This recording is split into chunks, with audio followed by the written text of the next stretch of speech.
A journalist at The New Yorker recently got exposed after she was trashing Sydney Sweeney's American Eagle ad campaign. She was discovered to have posted extremely virulent anti-white hatred on her X account, which is now deleted. She has scrubbed all evidence, but the screenshots live on. Christopher Rufo is the one who broke the story, and then it reached the mainstream outlets with these headlines. New Yorker writer who referred to Sydney Sweeney as Aryan Princess deletes racist X posts. Quote, "I hate white men." But it went further than just the boilerplate "I hate white men" sentiments. Reading this article was actually hilarious to me. I'm like, wow, there's some curveballs, and as far as like she was creative. As far as anti-white hatred goes, this is one of the more enjoyable reads. Yeah, and also we're talking about a writer, so you know that she's going to write her anti-white tweets very artfully. As I said, like if somebody's gonna hate me based on my immutable characteristics, I'd rather they do it in an interesting way. Yes, we have a 20 from Baron O Beef Juice. I don't normally get to catch you guys live, but I had dental surgery this morning, so I'm taking the rest of the day off work to eat soup, play video games, and watch PCC. I had a Down syndrome cat, very adorable and not dumb. That's awesome. We would love to see. I would love to see pictures of pictures and cute of the day. Thank you for joining us, and I hope you recover soon. Feel better. Yeah. So here were some of the tweets from the journalist. Her name is Doreen St. Felix. She said, "Whiteness fills me with a lot of hate." And she also said in a separate tweet, "The Holocaust is the worst thing to happen to black people." Interesting interpretation there. She also wrote, "You are all the worst," regarding white men she had dated. "Go nurse your effing Oedipal complexes and leave the earth to the browns and the women." Another simply said, "I hate white men." Thank you. I mean, she wasn't feeling very clever that day. It was punch it home.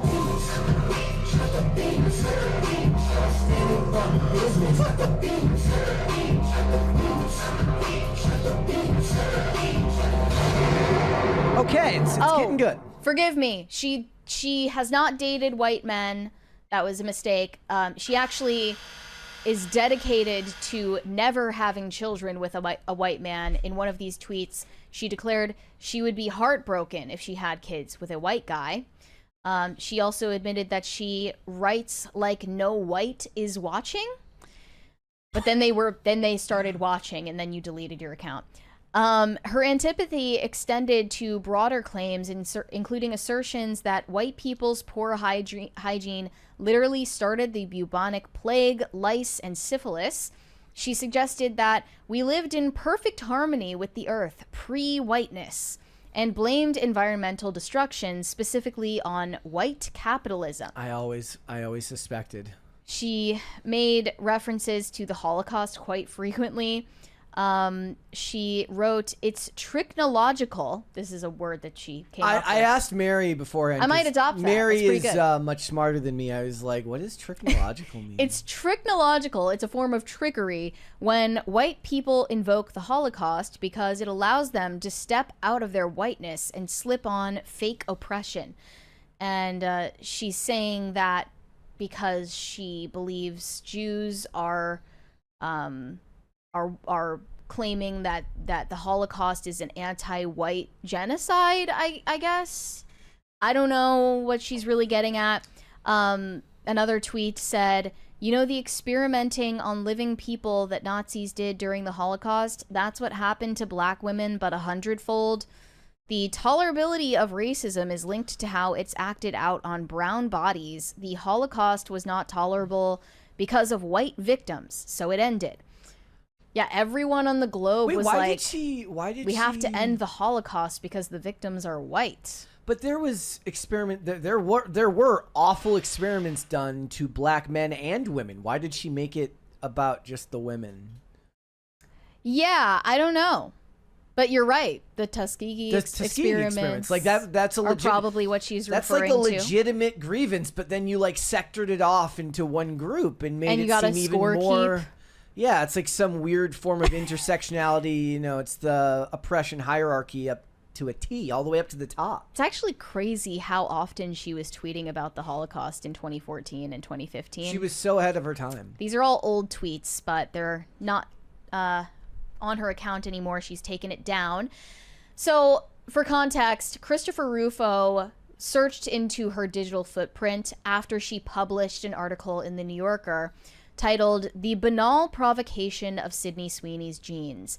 The American Eagle campaign with its presentation of Americana as zombie slop of Mustangs, denim, and good jeans, its lowest common denominator stuff." So in this article, she contrasted Beyonce's Levi's campaign with Sydney Sweeney's American Eagle campaign. About Beyonce's ad, she said that they were reimagining the classic laundrette advertisement from 1985, which had a white male love object stripped down to his boxers.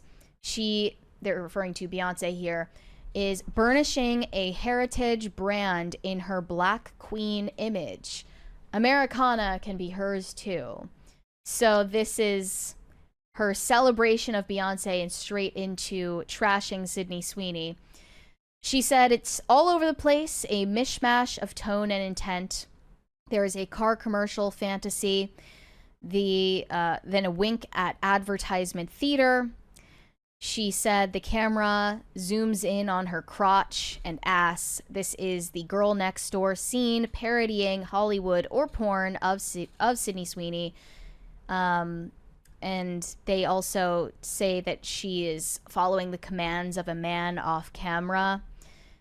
Sydney Sweeney's whole body lying supine as a landscape as she zips her jeans, cooing, "Genes are passed down from parents to offspring." You've heard it already. The biggest lie told in all of the critiques of that is that Sydney Sweeney was saying that her genes are somehow better, which was never something that she said in the entirety of the ads about her genes being superior. No. There was no such commentary made. Well, she said the illusion is incoherent unless, of course, we root around for other meanings, and we don't have to search for long. Genes, referring to Sydney Sweeney's famously large breast, and genes referring to her whiteness. Interestingly, breasts and the desire for them are stereotyped as objects of white desire, as opposed to, this is her words, the black man's hunger for ass.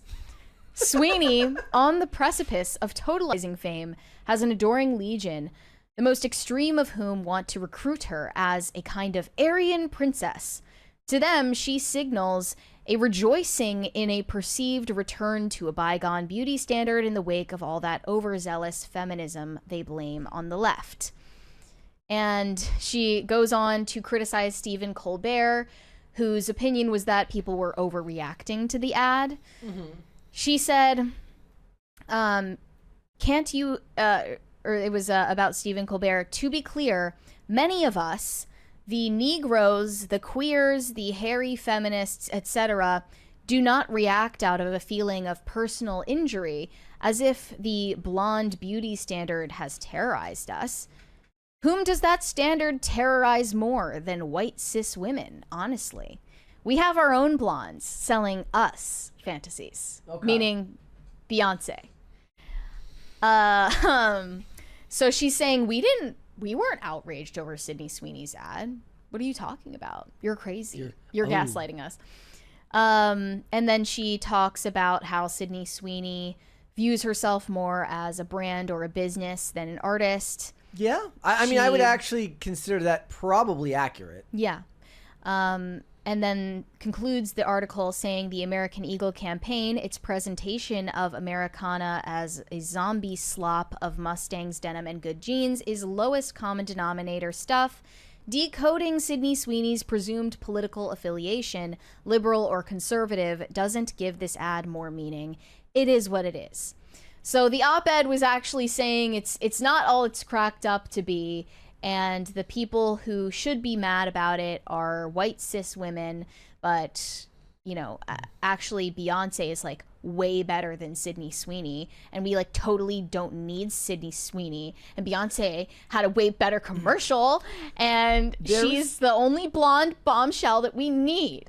Of course. And of course, one of the other things they point out in the article is that a strong critique that this journalist or op-ed writer had was about the concept of white capitalism, but they noted that her address lines up with a $1.3 million home in a gated Brooklyn community overlooking a marina. God bless capitalism. I'm just like, on a journalist's salary? Maybe, I mean, she might be married. Seriously? Maybe she's married to somebody. She could have a rich husband, but that is kind of wild. To be a homeowner in New York City, period, but also that home. Yeah. I would believe a swanky apartment, but that's crazy. Look, work. I don't see it further confirmation saying her listed address corresponds with that. There would need to be more. That could mean a lot. That could mean a lot of things. things. That's not necessarily, but it is funny if it is true. They also mentioned that she was named in a Forbes 30 under 30 media list back in 2016, and it was 2 years after those "I hate white people" tweets. But that's back then. That was just, case du jour journalist discourse. You were just allowed to do that. No one really bat an eye. Was BuzzFeed tier. Hashtag feminism intersectionality. And as I said before, like, look, if you're gonna be incredibly hateful towards my immutable characteristics, I'd rather you be clever. Thank you. And at least she's skinny. She's got that going for her. So right. At least she's not a fat tub of lard. We've got that going for us. Thank you. Now what's happened is Doreen's account is deactivated. Christopher Rufo posted about her deleting her account, and also her employer, The New Yorker, blocked Christopher Rufo on X, as if that's going to do anything. Yeah.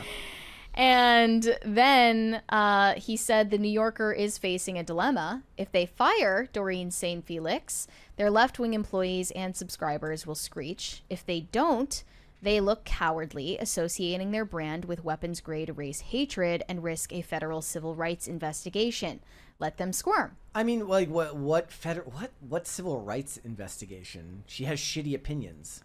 Yeah. Like, I don't know what. I don't know what recourse he thinks he could possibly find for this. They'll just be like, look, she's got bad opinions, but we support people having whatever opinions they want here, and then quietly fire her in 6 months if that's what they wanted to do. The only way you could actually investigate this for a federal civil rights violation is if she discriminated against a white fellow employee at the company. Yeah. Otherwise, but there's no allegations of that. She just has shitty opinions. I mean, it's probably true. It's probably true. She probably is like one of those people who just like doesn't section off their hatred on social media and just lets it out all the time.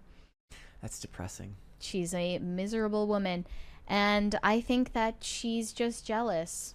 YJJ, you're just jealous. Okay. Jealousy is a disease, bitch. Get well soon. Thanks for watching. Listen to full episodes of Pop Culture Crisis on Spotify. Keep up with us on social media and make sure you subscribe and ring that bell so you never miss the show. Bye, guys.